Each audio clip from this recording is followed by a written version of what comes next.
4/11/2025 11/12/2025 வரைக்கும் நம்ம இந்த எனுமரேஷன் ஃபார்ம் என்று சொல்லக்கூடிய கணக்கெடுப்பு படிவங்களை வந்து வீடு வீடாக கொடுத்து வாங்குகிற பணிகள் வந்து நிறைவு பெற்றிருக்கு. ஸோ இதன் மூலமாக இன்று வந்து வரைவு வாக்காளர் பட்டியல் வந்து நம்ம புதுவை மாவட்டத்தில் வெளியிட்டிருக்கோம். இந்த வரைவு வாக்காளர் பட்டியல் வெளியிடுறதுல முக்கிய பங்காற்றிய நம்மளுடைய அங்கீகரிக்கப்பட்ட தேசிய மற்றும் மாநில அரசியல் கட்சிகளுடைய வாக்குச்சாவடி நிலை முகவர்கள் அவர்களுக்கும் என்னுடைய வாக்குச்சாவடி நிலை அலுவலர்கள், பாண்டிச்சேரி அரசாங்கத்தால் நியமிக்கப்பட்ட வாக்குச்சாவடி நிலை அலுவலர்கள், வாக்காளர் பதிவு அதிகாரிகள் அனைவருக்கும் என்னுடைய மனமார்ந்த நன்றிகளையும் வாழ்த்துக்களையும் தெரிவிச்சுக்கிறேன்.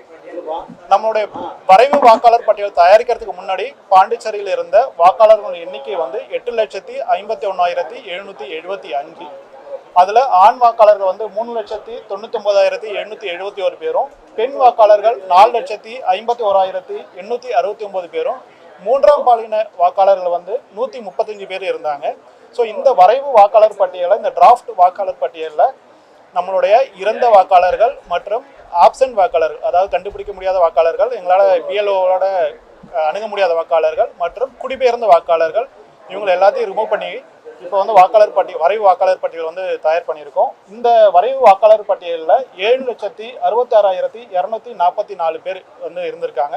இது வந்து 89.96% நம்மளுடைய ப்ரீ டிராஃப்ட் ரோலோட எண்ணிக்கை. இந்த இதில் ஆண் வாக்காளர்கள் 3,60,396 பேரும், பெண் வாக்காளர்கள் 4,05,728 பேரும், மூன்றாம் பாலின வாக்காளர்கள் 120 பேர் இருக்காங்க.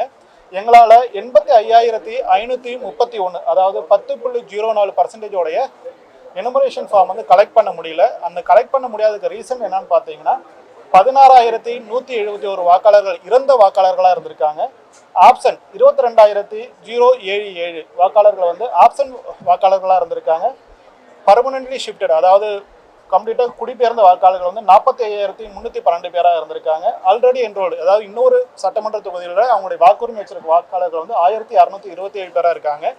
மற்ற காரணங்களால் ஒரு 344 வாக்காளர்கள் வந்து ரிமூவ் பண்ணியிருக்கோம். ஸோ ஆக மொத்தத்தில் 85,531 வாக்காளர்கள் இந்த வரைவு வாக்காளர் பட்டியலை வெளியிடல. இது வந்து 10.04% வாக்காளர்கள். இந்த வரைவு வாக்காளர் பட்டியலில் இடம்பெறாத இந்த வாக்காளர்களுக்கு இன்னும் பல வாய்ப்புகள் இருக்குது. இவங்க வந்து இன்றையிலிருந்து ஜனவரி 15 வரைக்கும் இந்த கிளைம்ஸ் அண்ட் அப்ஜெக்ஷன் பீரியட், அதாவது உரிமை கோரல் பகுதி வந்து இருக்குது. இதில் யாராவது அவங்களுடைய வாக்காளர்கள் வந்து அவங்களுடைய பேர் இல்லை அப்படின்னு நினச்சாங்கன்னா அவங்க இப்போ இந்த வரைவு வாக்காளர் பட்டியலை வந்து எல்லா டிஇஓ ஆஃபீஸ், சிஇஓ ஆஃபீஸ் இணையதளத்தில் வந்து இருக்கும் மற்றும் வாக்காளர் பதிவு அதிகாரிகள் அந்த அலுவலகத்தில் இருக்கும். இன்று மதியத்திலிருந்து இந்த வரைவு வாக்காளர் பட்டியல் அந்தந்த போலிங் ஸ்டேஷன்லையும் என்னுடைய பிஎல்ஓஸ் மூலமாக அவைலபிளாக இருக்கும். இதில் வந்து அவங்க ஒவ்வொரு மக்களும் அவங்களுடைய பேரை வந்து செக் பண்ணிக்கலாம். யாராவது இல்லை தவறான முறையில் விடுபட்டிருந்தால் அவங்க இந்த கிளைம்ஸ் அண்ட் அப்ஜெக்ஷன் பீரியடில் வந்து அவங்க ஃபார்ம் 6 மூலமாக அவங்களுடைய ஃபைல் பண்ணி பிஎல்ஓட்ட ஃபைல் பண்ணி அவங்களுடைய நேம் வந்து சேர்த்துக்க முடியும். ஸோ அவங்களுடைய பேர் வந்து வர இறுதி வாக்காளர் பட்டியல், அதாவது 14 பிப்ரவரியில் கொடுக்கக்கூடிய இறுதி வாக்காளர் பட்டியலில் அவங்களுடைய பேர் வந்து இடம்பெறும். ஸோ அனைவரும் இந்த கிளைம்ஸ் அண்ட் அப்ஜெக்ஷன் பீரியடில் அவங்களுடைய பேரை வந்து செக் பண்ணி கரெக்டாக இது இல்லை அப்படின்னா ஃபார்ம் 6 அண்ட் ஃபார்ம் 7 வந்து சப்மிட் பண்ண சொல்லி கேட்டுக்கிறோம். ஒரு மாதமாக வந்து கம்ப்ளீட்டாக வெளியூரில் இருந்திருக்கலாம், ஹாஸ்பிட்டல் அட்மிஷன் ஆகிருக்கலாம், அப்படியான வாய்ப்புகள் இருக்குது. ஸோ அதனால் அந்த எங்களுடைய முக்கிய நோக்கம் என்னென்னா, தகுதியுடைய ஒரு வாக்காளர் கூட அவங்களுடைய பேர் வந்து விடுபட்டக்கூடாது அப்படிங்கிற எண்ணத்தில் தான் இந்த கிளைம்ஸ் அண்ட் அப்ஜெக்ஷன் பீரியட் வந்து இருக்குது.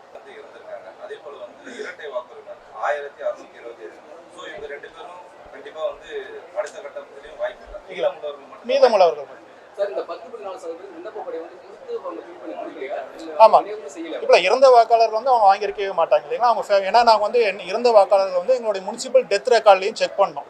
ஓகேங்களா, ஆதாரோட ரெக்கார்டு இருக்குது. ஸோ ஒவ்வொரு டைமும் இறந்த வாக்காளர்கள் வந்து அவங்களுடைய ஆதார் நம்பர் ரிமூவ் பண்ணுவாங்க. முனிசிபல் ரெக்கார்ட்ஸ் இதெல்லாம் செக் பண்ணிவிட்டு அவங்களுடைய ஃபேமிலியில் கள ஆய்வு பண்ணினதுக்கு அப்புறம் தான் ரிமூவ் பண்ணியிருக்கோம். ஸோ இறந்த வாக்காளர்கள் வந்து 16,171 பேர் இருக்காங்க. அது கன்ஃபார்ம் பண்ணியிருக்கோம். ரொம்ப சிறப்பாக ஒத்துழைப்பு கொடுத்தாங்க. அனைவரும் வந்து எங்களுடைய பிஎல்ஓஸ் போனப்போ அவங்களுடைய முக்கால்வாசி நல்ல ஃபீல் பண்ணி கொடுத்துருந்தாங்க. பொதுமக்களுடைய வரவேற்பு வந்து ரொம்ப அமோகமாக இருந்துச்சு. அதனால பொதுமக்கள் அனைவருக்கும் மாவட்ட நிர்வாகத்தின் மூலமாக என்னோட நன்றிகளையும் தெரிவிச்சிருக்கேன். செய்திகளை உடனுக்குடன் தெரிந்து கொள்ள கீழ்கண்ட கேபிள் மற்றும் டிடிஹெச் நெட்வொர்க்குகளில் எம்நாடு செய்தி தொலைக்காட்சியை காணுங்கள். பாதகம் செய்பவரை கண்டால் நாம் பயம் கொள்ளலாகாது பாப்பா. மோதி மிதித்து விடு பாப்பா, அவர் முகத்தில் உமிழ்ந்து விடு பாப்பா. அண்மை செய்திகளை உடனுக்குடன் தெரிந்து கொள்ள இணைந்திருங்கள் எம் நாடு தொலைக்காட்சியுடன்.